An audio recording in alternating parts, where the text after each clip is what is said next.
Good evening friends, welcome to YouTube channel study booster Telugu. Please subscribe and share. Thank you friends. ఈరోజు ముఖ్యంగా మనము ఒక 5 important current అఫైర్స్కి సంబంధించినటువంటి క్వశ్చన్స్ని డిస్కస్ చేయబోతున్నాం ఫ్రెండ్స్.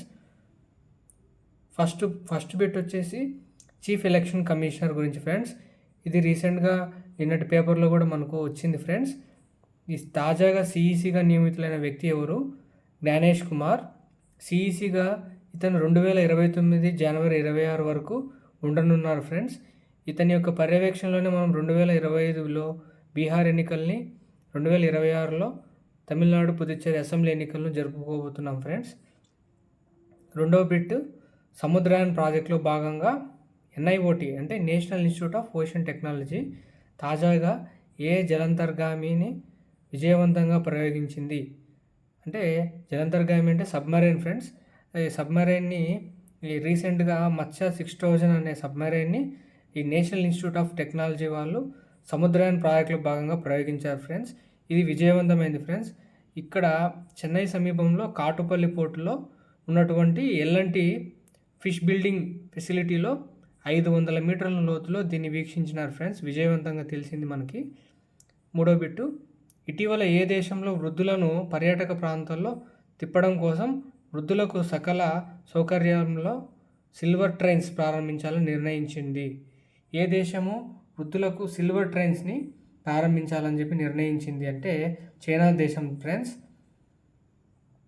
పిఎం మోదీ ఆహ్వానం మేరకు తాజాగా ఖతర్ పాలకుడైన ఎవరు 2 రోజుల పర్యటనలో భాగంగా భారత్ వచ్చారు? పిఎం మోడీ గారి యొక్క ఆహ్వానం మేరకు ఖతర్ దేశమైనటువంటి పాలకుల్లో Sheikh Tamim bin Hamad Al Thani అనే అతను ఖతర్ దేశస్థుడు. ఇతను 2 రోజుల పర్యటనలో భాగంగా భారత్కు వచ్చారు friends. Important bit friends, Qatar పాలకులు ఎవరు అని అడిగేదానికి స్కోప్ ఉంది. Sheikh Tamim bin Hamad Al Thani. ఐదో బిట్ ఫ్రెండ్స్, తాజాగా యుఎన్ఓ అంటే యునైటెడ్ నేషన్ ఆర్గనైజేషన్ ఐక్యరాజ్య సమితి నివేదిక ప్రకారం 2061 నాటికి భారత్ జనాభా యొక్క అంచనా ఎంత అని అడుగుతారు ఫ్రెండ్స్. 170 కోట్లు. అదే చైనా యొక్క అంచనా వచ్చేసి 120 కోట్లు ఫ్రెండ్స్.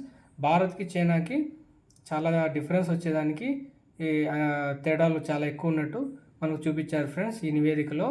అదే 2100 సంవత్సరం నాటికి 2100 నాటికి భారత జనాభా 150 కోట్లకు పడిపోతుంది ఫ్రెండ్స్. అంటే దాదాపు 20 కోట్ల మేర తగ్గేదానికి ఉంది. అంటే మనకి జనాభా నియంత్రణ కొరకు నెక్స్ట్ గవర్నమెంట్ చాలా పాలసీస్ తీసుకొని రావచ్చు. కాబట్టి మనకు 2100 నాటికి భారత జనాభా అంచనా 150 కోట్లుగా నివేదికలో చూపించారు ఫ్రెండ్స్.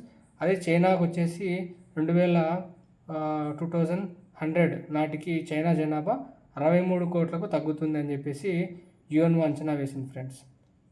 Thank you friends.